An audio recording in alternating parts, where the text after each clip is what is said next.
နောက်ဆင့်တူပြေးတက်အားလုံးမင်္ဂလာပါရှင်ဒီနေ့ဖတ်ပြပေးမယ့်ဇက်လန်လေးကတော့ရမစ်နဲ့အသစ်ဆိုတဲ့ဇက်လန်လေးဖြစ်ပါတယ်ရှင်အစုံတီလိုက်ပါနောက်ဆင့်ပေးခဲ့ကြဖို့ဖိတ်ခေါ်လိုက်ပါစီမော်မော် Audio Book Channel လေးကိုလည်း Like and Subscribe လေးနှိပ်ပြီးအားပေးခဲ့ကြပါအောင်ရှင်ဖြိုးကိုအေးလိုင်ဘာတွေလုပ်နေရလဲဗျမီးပွိုင်းတွင်မီးနီ၍ရက်နေတော့ကားတစ်စီးပေါ်မှာအတန်ကြောင်ကျွန်တော်လှည့်ကြည့်လိုက်ရာမင်းစတိုးဆိုင်မှာကိုမြတင်ကိုတွေ့လိုက်ရတယ်။ဘာမှမလုပ်ဘူးပြင်းနေတာနဲ့ဒါဆိုလဲလိုက်ခက်လေဗျာအင်းလျားလိတ်တော့မလို့ဗျ။ဘာရွယ်ကျမမရှိသူ့ကားပေါ်ကျွန်တော်ရောက်သွားတယ်။ဘီယာတစ်လုံးရန်နပဲအာလူကျော်မှားလိုက်တယ်။ဒါနဲ့ခမရောမှားလေးကျွန်တော်တို့နှစ်ယောက်စားစရာတောက်စရာများကိုမှား၍အေးအေးဆေးဆေးစားတော့ပြီးည9 နာရီခန့်တွင်ကျွန်တော်တို့ပွဲသိမ်းလိုက်တယ်။ကျွန်တော်အနေနဲ့ဘီယာတစ်လုံးရန်နပဲမှာခါတိုင်းတာမန်မြတာဖြစ်တော့လဲဒီနေ့ကတော့ကားပေါ်လေးရောက်၍လေတိုက်ခံလိုက်ရအတော်လေးရီဝဝေဖြစ်လာတယ်မနေ့ကခံလိုက်ရတော့အမှုအတွက်ထမင်းမေးဟင်းမေးဖြင့်တစ်နေ့လုံးလက်ဖေးတစ်ခွက်နဲ့မုတ်တစ်ခုသာစားခဲ့မိ၍အစာမရှိတာကြောင့်ဤမြရီဝနေခြင်းဟုထင်လိုက်ပါတယ်ကားလေးကတရားကလေးလမ်းစုံမီပွိုင်းတို့ရောက်တော့ကျွန်တော်မရီဝနိုင်တော့ပြီမီးပွိုင်းတွင်လမ်းရှင်း၍နေတော်မြို့နယ်ပြည်သူ့ရဲတပ်ဖွဲ့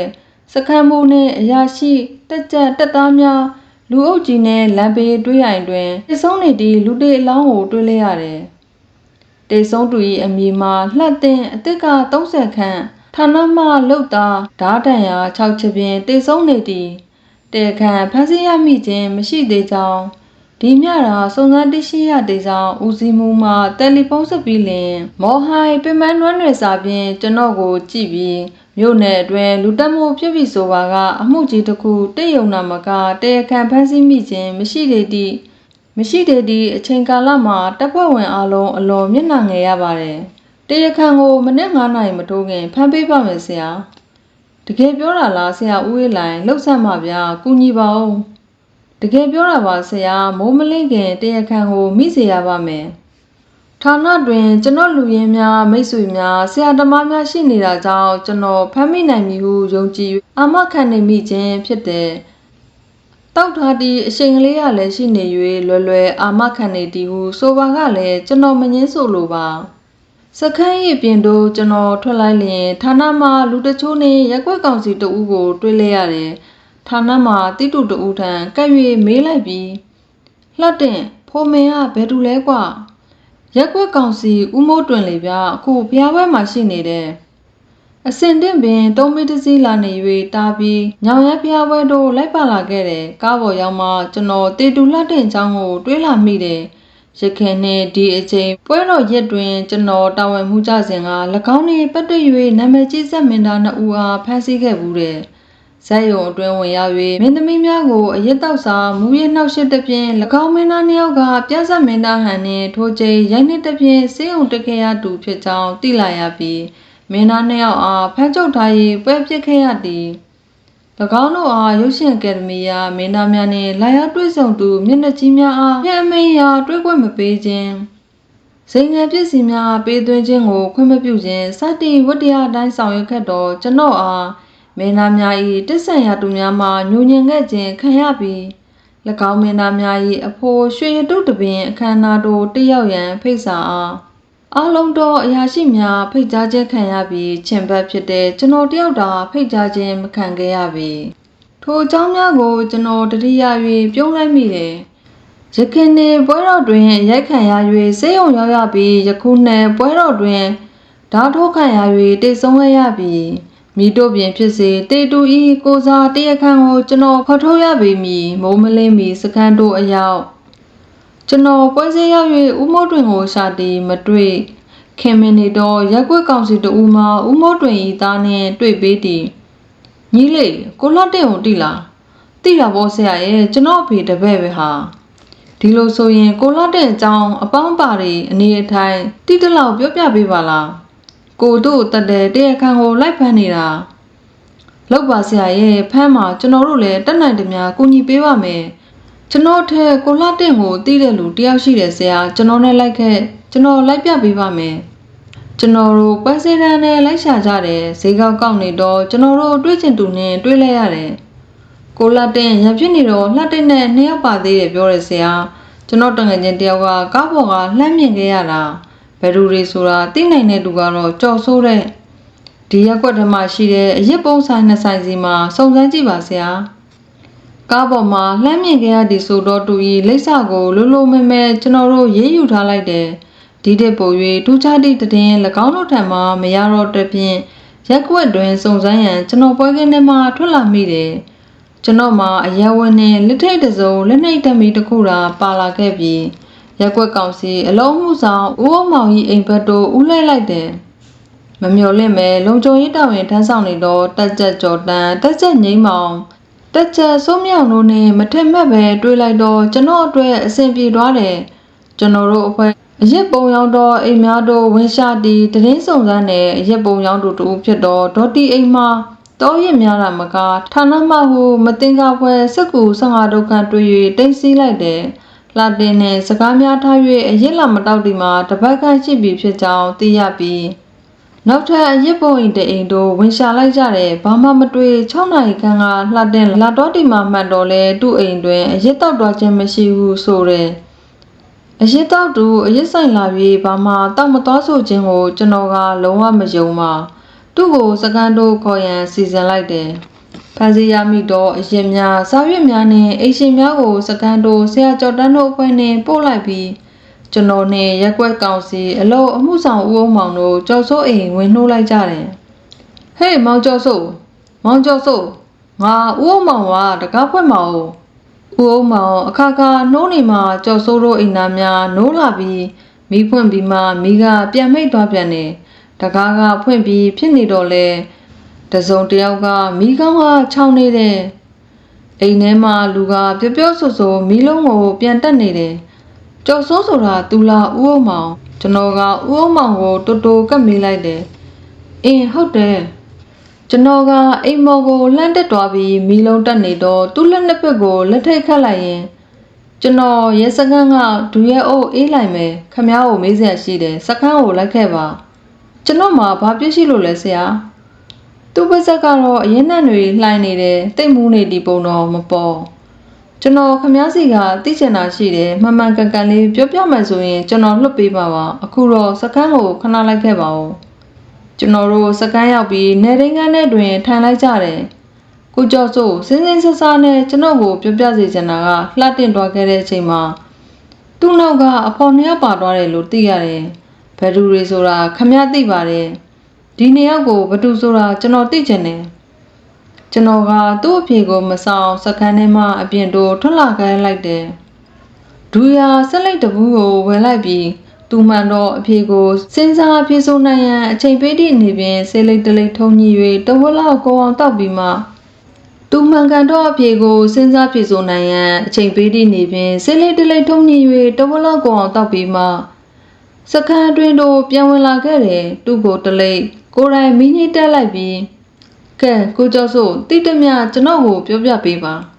ကျွန်တော်တိတမြပြောပြပါမယ်ဆရာလှတင်နဲ့တွားခဲ့တဲ့လူနှစ်ယောက်ကကျွန်တော်ဦးလေးနဲ့ကျွန်တော်တငယ်ချင်းမှာကျွန်တော်ဦးလေးကကျွန်တော်နေတဲ့လမ်းထိပ်ကတအိမ်ကျော်မှနေတယ်ကိုမော်လေးနဲ့အောက်ဘက်တန်လျာကကျွန်တော်တငယ်ချင်းလူအေးတော့ပါဆရာတေးကြတယ်နော်ကိုကျော်စိုးကျွန်တော်မလိမ္မာဘူးဆရာကျွန်တော်ကသူ့ကိုခတ်ထားတော့လက်ထိပ်ကိုပြုတ်ပေးလိုက်ပြီးပြန်တော့မလွတ်သေးထိုင်ခန့်လိုက်ပြီးစဉ်းစားနေတယ်ဒီအချိန်မှာပဲတယ်လီဖုန်းနံကမြည်လာ၍ကျွန်တော်ကောက်ကင်လိုက်တယ်တာဝန်မှုဒူရဲအိုးဦးမင်းစော်မှာတယ်လီဖုန်းခေါ်ဆိုခြင်းဖြစ်တယ်အော်ဆရာအေးလိုက်လားဒါနဲ့ဖမ်းဖို့လူကြံတိလားဆရာကျွန်တော်ရောက်ခဲ့တော့ရက်ကွက်တွင်တနေရာမှာဖုန်းဆက်ပြီးကျွန်တော်အားနောက်တလို့မေးပါတယ်တာဝန်မှုဒူရဲအိုးဦးမင်းစော်ရောက်ရမည့်နေရာများကိုသူ့အရင်ကျွန်တော်ကရောက်ခဲ့တယ်မဟုတ်ပါလားလူသေးတဲ့ဆရာရက်ကွက်ကောင်စီအလို့အမှုဆောင်ဦးအောင်မောင်ကိုမေးပြီးကိုကျော်စိုးအိမ်လာထိတ်ကကိုမော်လေးနဲ့အောက်ဘက်တန်းလျားမှနေတဲ့ကိုအေးလူတို့ကိုဖမ်းခဲ့ပေးပါ ကျွန်တော်ကိုကျော်စိုးကိုခဏနေပြန်လွတ်ပေးပါမယ်ခင်ဗျားပြောတဲ့အတိုင်းလှတဲ့နဲ့အတူတူကိုမော်လေးနဲ့ကိုလူကြီးတို့ပါသွားခဲ့တာအမှန်ဆိုရင်ပေါ့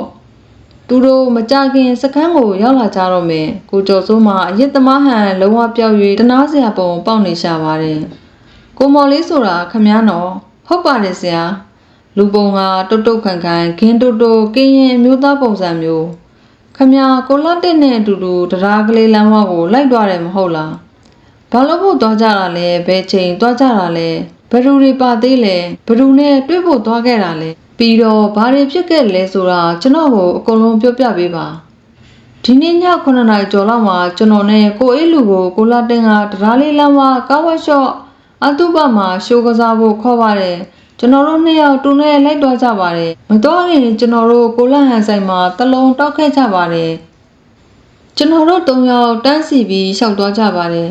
ကိုလာတဲ့အရှိဆုံးကကျွန်တော်ကတူနောက်ကအဲ့လူကနောက်ဆုံးပေါ့တရားကလေးမိပွိုင်းကုန်းတယောက်တော့မျက်နှာချင်းဆိုင်ရလာတဲ့အမျိုးသမီးတယောက်ကိုမတော်တဲ့နေရာကိုလှမ်းနှိုက်လိုက်တဲ့ဆရာအမျိုးသမီးကဒီမှာပြဿနာရှုံနေရတဲ့အထက်သူကတမျိုးအဲ့ဒီလိုမျိုးပြန်ပြောတာကိုကြားလိုက်ရတယ်အမျိုးသမီးလေးနောက်ကလိုက်လာတဲ့လူနှစ်ယောက်တည်းကတယောက်ကဟဲ့ကောင်ဘာလုပ်တာလဲထိုကဲ့သို့မေးတော့ကိုလှတင်ကမင်းနဲ့ဘာဆိုင်လို့လဲအဲ့လိုပြောပြီးသူတို့တွေစထိုးကြတော့တာပါပဲကိုလာတင်ထိုးလို့အဲ့ဒီလူတော့လဲကျသွားတယ်ကိုလာတင်ကမိုးပြီးထိုးတော့ဟိုလူကလည်းပြန်ထိုးတယ်နောက်ကိုလာတင်က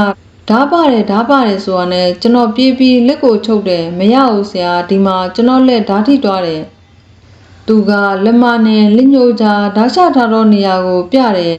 ကျွန်တော်ဓာတ်ကိုဆက်လူပေမဲ့မရဘူးဓာတ်နဲ့တွတ်ပြီးလိုက်ထိုးနေရနဲ့ကျွန်တော်လည်းနောက်ပြန်လှည့်ပြေးလိုက်တယ်အဲ့လူလဲကျွန်တော်နဲ့အတူတူပြေးပြီးအိမ်ပြန်အိမ်နေခဲ့ကြတယ်နောက်ဘာဖြစ်တယ်ဆိုတာတွေကိုကျွန်တော်မသိတာအမှန်ပါဆရာ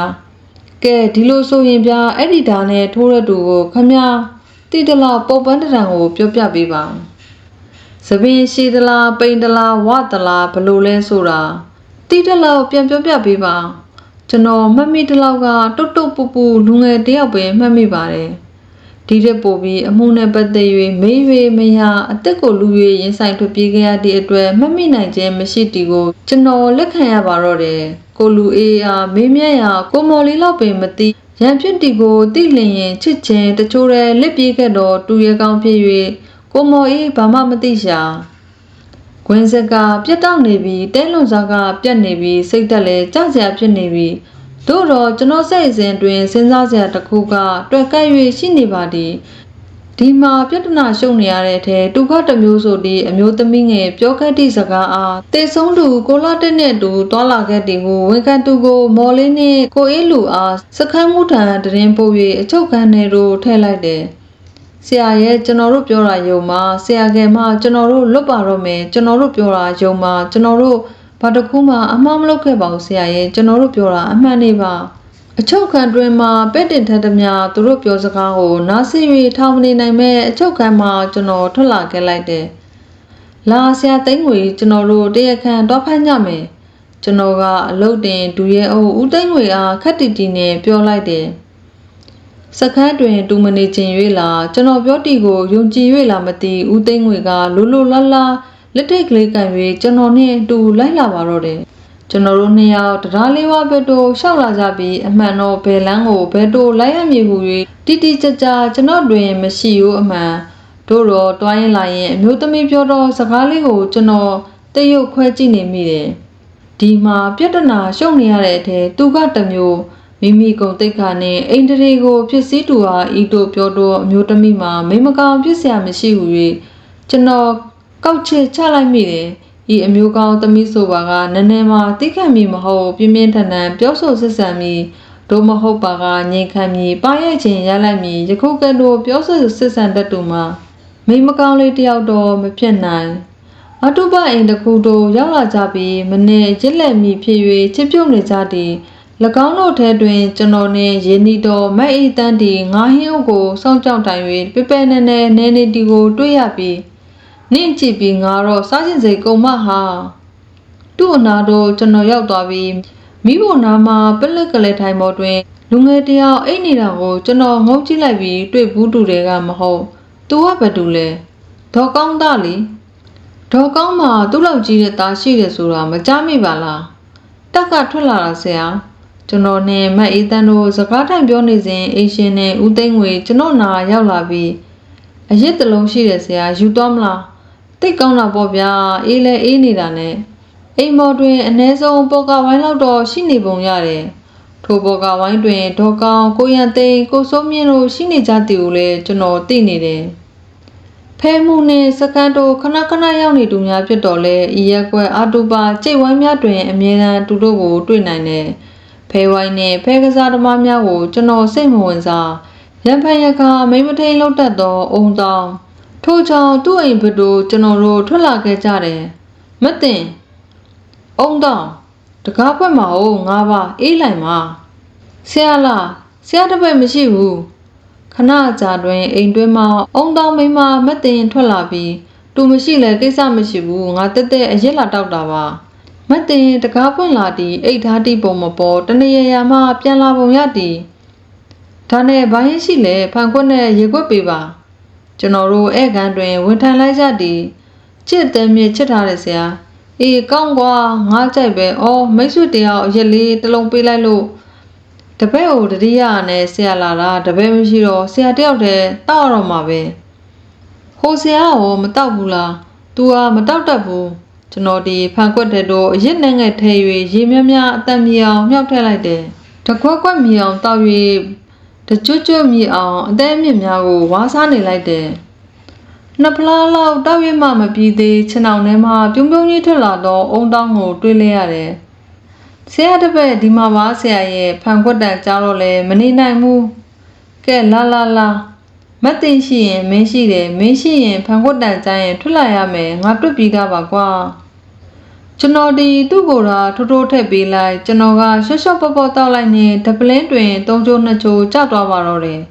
ကျွန်တော်ကဦးသိန်းငွေအားမြေပြ၍အိမ်တွင်ထားခဲ့ပြီးသူ့ကိုလက်ကုပ်၍နှစ်ယောက်သာခြံရှိတိုးထွက်လာခဲ့ကြတယ်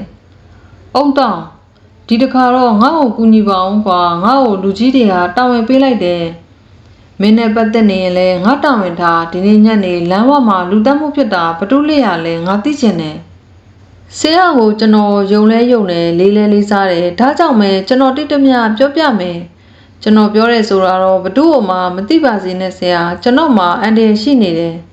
စိတ်ချအောင်တောင်းငါလွဲပြီးဘတူးမှမသိစေရဘူးအေးတခုတော့ရှိတယ်မင်းကိုယ်တိုင်ပေါဝင်ပတ်သက်ကျူးလွန်တာမျိုးဆိုရင်တော့ငါမကန့်နိုင်ဘူး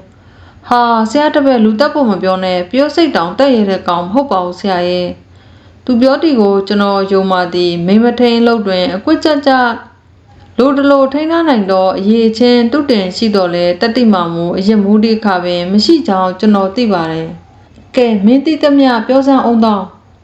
ကောင်မလေးတွေကကျွန်တော်ကောင်မလေးတွေဆရာဒီမှာအလုံးမဖြစ်လို့မြို့ရဲသွားမလို့လွတ်လိုက်တယ်ဒေါ်ကောင်သားစိုးနိုင်ကအရက်မူပြီးလိုက်ရှုံနေလို့ကျွန်တော်တောင်းပန်နေမရဘူးဒါနဲ့မြို့ရဲအတွားလမ်းမှာရံဖြစ်ကြရင်လူတက်မှုဖြစ်တော့တာပါပဲဒါဖြင့်လှတဲ့ကိုစိုးနိုင်ဓာတ်နဲ့ထိုးတာပေါ့ဟုတ်ပါတယ်ကျွန်တော်မိပွိုင်းချစ်ရှာဆုံးမှာရှိနေပါတယ်ဆရာဒါဖြင့်စိုးနိုင်နေပါလာတဲ့လူတစ်ယောက်ကရောကလမြူးလေဆရာရဲ့ကလမြူးကိုကျွန်တော်သိတယ်ကလားကပြလူစိုးလေးတစ်ယောက်စိုးနိုင်ရတော့ကျွန်တော်မသိအခုစိုးနိုင်ပဲမှလဲကဲလုတ်ပြီးအတုပအိမ်မှာဆရာငုံကြည့်နေတဲ့ပလက်ကလထိုင်မှာအိတ်နေတာစိုးနိုင်ပေါ့ဟေးကျွန်တော်အတုပအိမ်တွင်ငုံကြည့်ခဲ့သည်ဒေါ်ကောင်းသားဆိုဒီလူငယ်မှာကျွန်တော်လိုချင်တော့တရခံဖြစ်နေတယ်ဒီလိုဆိုရင်ငါတို့အခုပဲတော့ဖမ်းမယ်သူတို့မရှိတော့ဘူးဆရာဘာဟုတ်တယ်သူတို့ပွဲပဲထွက်သွားကြပြီငါတို့ထွက်လာတော့သူအိတ်နေတော့မှာဟုတ်တယ်ဆရာတို့ထွက်လာတဲ့အထိအဲ့ဒီမှာကျွန်တော်ရှိနေတယ်ကလမြူးကစိုးနိုင်ကိုနှိုးပြီးဆွဲခေါ်တော့တာတွေ့တယ်ကျွန်တော်ဖြက်လန်းကပြန်လာလို့ဆရာတို့အရင်ရောက်နေတာပေါ့ကျွန်တော်တို့ပွဲတွင်လိုက်ဖမ်းရန်စဉ်းစားလိုက်တယ်ကလမျိုးကိုကျွန်တော်တိတ်တော့လဲစိုးနိုင်ကိုမူကျွန်တော်မသိစိုးနိုင်တူတဲ့လူခွဲ၍ထွက်လာပါကလွတ်သွားပြီတော့မည်စိုးနိုင်ကိုတီးတဲ့တရားငါခေါ်သွားခြင်းနဲ့ဘသူကိုခေါ်သွားရင်ကောင်းမလဲဆရာတပည့်စိုးမြင့်ခေါ်တော့ပါလားအေးဟုတ်တယ်သူအတုပမှာရှိတယ်မင်းသွားပြီးလက်ကုပ်ခေါ်ခဲ့ဘသူမှမသိစေနဲ့စိုးမြင့်ပြန်ရောက်လာတော့ပွဲစည်းဘက်ကိုထွက်လာခဲ့ကြတယ်ကျွန်တော်ကငွေ30ထုတ်ပေးလိုက်ပြီးမင်းစိုးနိုင်ကိုတွေ့ရင်လက်ကုပ်ပြီးတော့ပြမင်းပြရဲဆိုတာလဲမသိအောင်နေဒါဟာတိုးအိတ်ထဲမှာရှိချင်ရှိနေဦးမှာ ရစ်တမတယောက်ကကျွန်တော်တို့ရှေ့မှာလာရန်ကားနေတယ်တောင်းပန်၍မရကျွန်တော်တို့ကိုပင်စိန်လောင်ခေါ်နေတယ်လူတက်မှုတဲ့ခံဖန်စီရရှိရဲ့အတွက်အနှောက်အယှက်ဖြစ်နေတော့အမှုသမားကိုကျွန်တော်တစ်ချက်ရိုက်လိုက်ပါတယ်သူကလည်းမခေပါဘူးတိကျော်ဆိုင်မှာကလထိုင်ပြေးဆွဲပြီးကျွန်တော်ကလက်ပတ်ရက်နေရမှာအမကန်တပည့်ရင်တယောက်ကိုမင်းငေါပြလိုက်တယ်၎င်းကကလထိုင်နဲ့ပြေးရိုက်မှာဆွဲကင်၍မျက်နှာကိုဒူးနဲ့တက်ပစ်လိုက်ပါတော့တယ်ခွက်ခနဲ့အတန်ကြားရပြီးလန်တလန်နဲ့တော့လျှံပြင်းပြေးဝင်သွားရာထိုင်၍နှောက်ရှက်မိဆိုးတစ်ပြင်းလမ်းထိပ်တွင်တပည့်ကျော်အမကန်နှစ်ယောက်ကိုကျွန်တော်တောင်းရင်ချထားလိုက်တယ်ကျွန်တော်တို့ဇွဲကောင်းကောင်းနဲ့စစ်ဆောင်နေကြပြီးမိုးလင်းကနေပြီးပြေး၍ပွဲများပင်တင်းကြပြီးထွက်လာတော့လူအုပ်ကြီးတွင်မြစ်တောင်မခန့်စောင့်ကြည့်ရှာဖွေကြတော့လဲစိုးသိန်းကိုပင်မတွေ့ရတခြားတစ်ပေါက်ကထွက်သွားလေတလားမြေရှိုးမိုးပြန်၍ထွက်သွားလေတလားဤနေရာတွင်ကျွန်တော်ဤစိတ်အစဉ်တည်မှုခင်းသိပ္ပံတင်နန်းအင်းစိန် CID တွင်တယောက်တင်ကြားခဲ့စဉ်ကလူတက်မှုစစ်စေနီတင်အန်းစာကိုတင်ကြားခဲ့ရတဲ့ရဲမှုဥချိုရဲ့တင်ကြားမှုအချို့ကိုပြန်လည်၍ကြားရောက်နေမိပါတယ်ပစ္စည်းတစ်ခုရွှေ့တယ်ရွေ့တယ်နေရာပြောင်းနေဆိုတာလူမလုပ်ပဲမရွှေ့နိုင်ဘူးမရွေ့နိုင်ဘူးမပြောင်းနိုင်ဘူးပြစ်မှုကျူးလွန်သူတွေဟာမြေရှိုးမိုးပြတ်နိုင်တူရဲ့လို့မရှိဘူးအခင်းဖြစ်နေရာကိုအများဆုံးရောက်အောင်သွားပြီးစိတ်ရှိရှိနဲ့စုံစမ်းထောက်လှမ်းနိုင်တဲ့အမှုစစ်ဟာတရားခံစစ်ကိုဖော်ထုတ်နိုင်ကြမှာပဲစိုးမြင့်ကိုတရားလေးလမ်းဝမှာသူ့အိမ်တို့ပြန်ခိုင်းလိုက်ပြီးကျွန်တော်တို့နှစ်ယောက်ဒေါ်ကောင်းနေအိမ်ဘက်သို့ထွက်လာခဲ့ကြတယ်